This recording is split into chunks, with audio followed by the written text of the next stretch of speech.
What is the one article of outdoor clothing you should not compromise quality? Let's jump into it.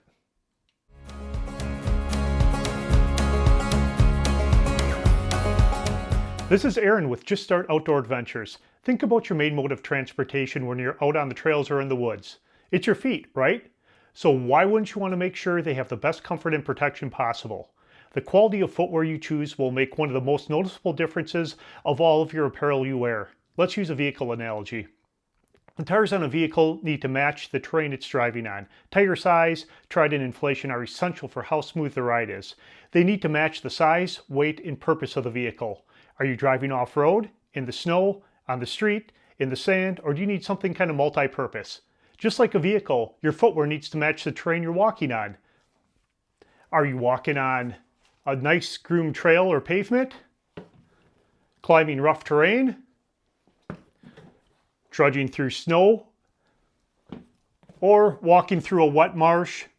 Or just relaxing at camp? Or do you need a combination?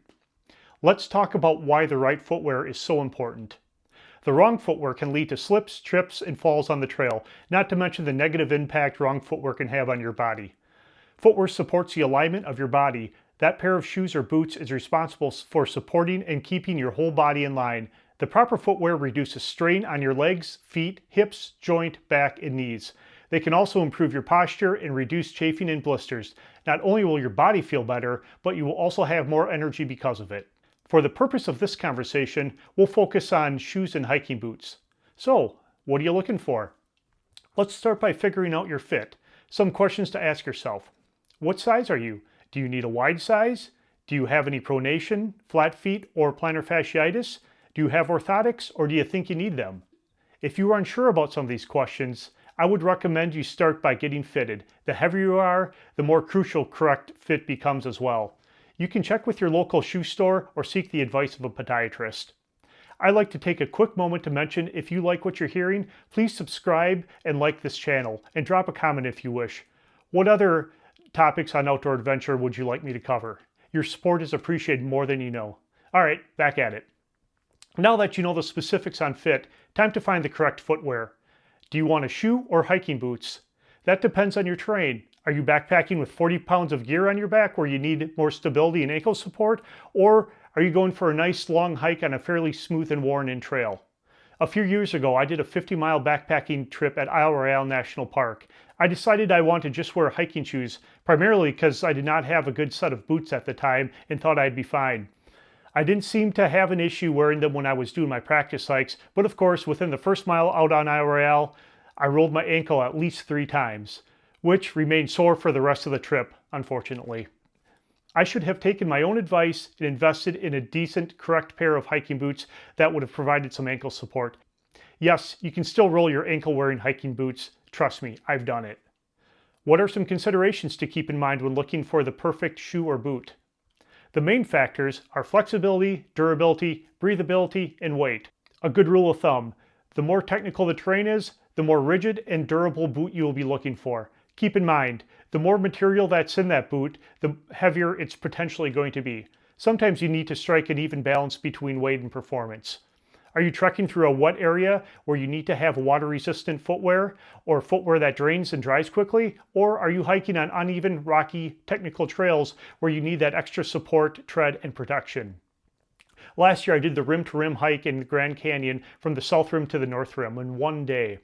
This was 21 miles and around 11,000 feet of elevation change. I wore a camelback filled with water and stuffed with snacks. The terrain was fairly smooth for the most part, but there were some terrace steps and areas with some loose rocks and steep sections. Knowing I didn't have much weight, I pretty much jogged to the bottom. I chose to wear running shoes.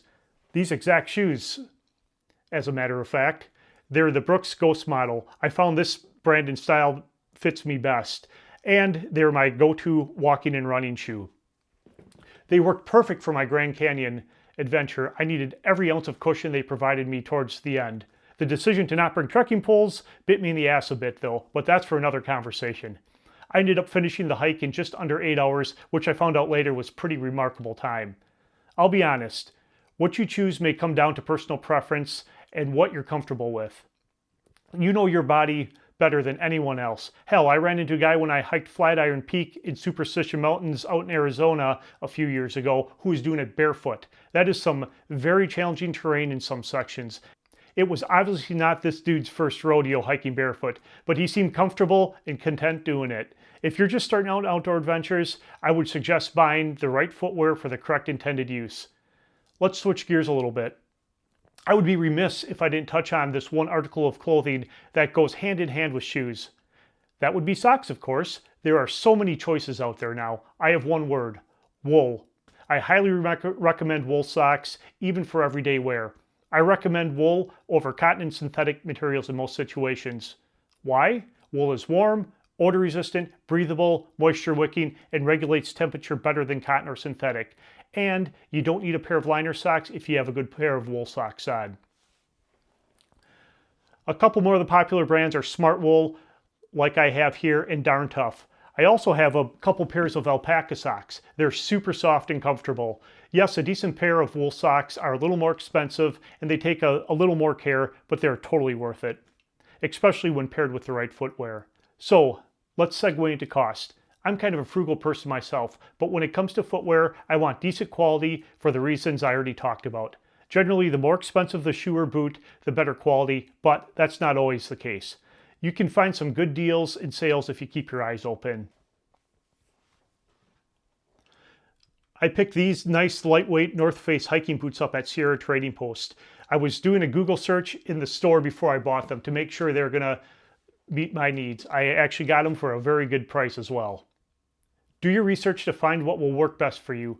More than just watching this video, there are many resources available. Go check out your local outdoor specific store or somewhere like an REI. Hopefully, I provided you with enough information here to start your search confidently. A couple last thoughts. Be sure to protect your investment. Boot dryers work great for drying footwear. I own a couple. Also, depending on the material, don't forget to take care of it, whether it's leather cleaner or conditioner or water repellent spray for synthetic material. To conclude, footwear is the one piece of apparel I would not compromise on quality. And remember, adventure begins when you just start.